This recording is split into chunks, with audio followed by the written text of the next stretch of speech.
我響上一條片講述我在2016年受洗嘅心路歷程。有啲人問我咁點解我揀信耶穌呢條路呢？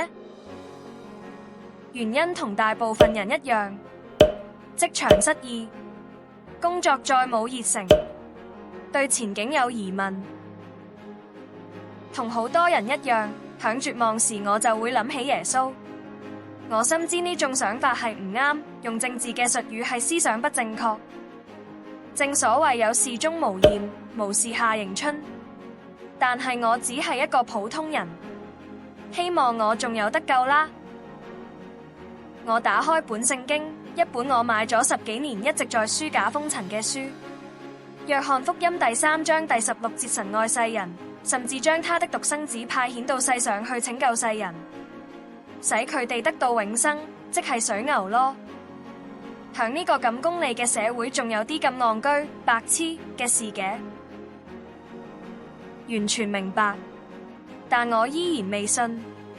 但係工作上更加失意，上司繼續去犯同樣嘅錯誤，我嘅健康開始向我發出警號，我已經頂唔順啦，我舉起白旗啦，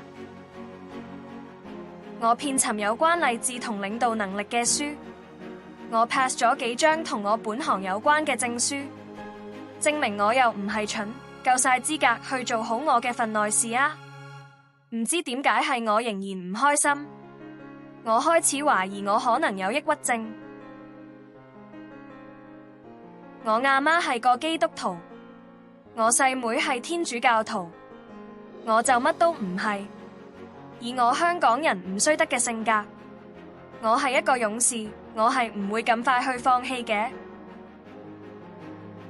當時係2016年，我已經聽咗神嘅話語19年，只欠臨門一腳。於是我就嘗試學信徒咁去祈下禱，望指引。我聽到一把細細嘅聲音從我嘅內心中發出嚟：如果有神，你又好似Jonah咁，用盡一切方法去遠離佢。OMG， 假如佢係真嘅，咁你就會變成冇得救，係咪？你只需要相信就得啦，又唔使錢嘅，有你着數㗎。着唔着數就唔知啦，但係唔使錢就可以諗下。我反覆咁諗咗幾日，信定唔信好呢？終於，我響7月最後的一個星期六下午受洗，接受了耶穌。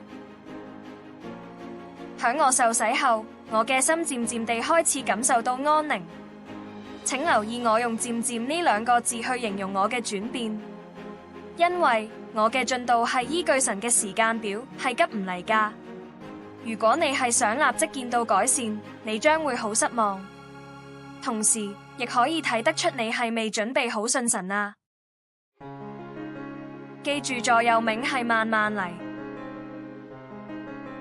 我慢慢開始重拾自信。我將無法控制嘅事情交託俾神，好耐未試過咁輕鬆啦。同時，我亦得到我最渴望嘅平靜生活。我希望你能夠接受主，享受他俾你嘅恩典，你會在精神上感受到安詳同愛㗎。呢個係我一生人最好嘅抉擇，冇得輸，就係咁啦。我相信當你欣賞生活中嘅小節，你就會意識到你有幾咁幸福。不過，我唔覺得我會喺我受洗之前會感受到呢啲獎賞。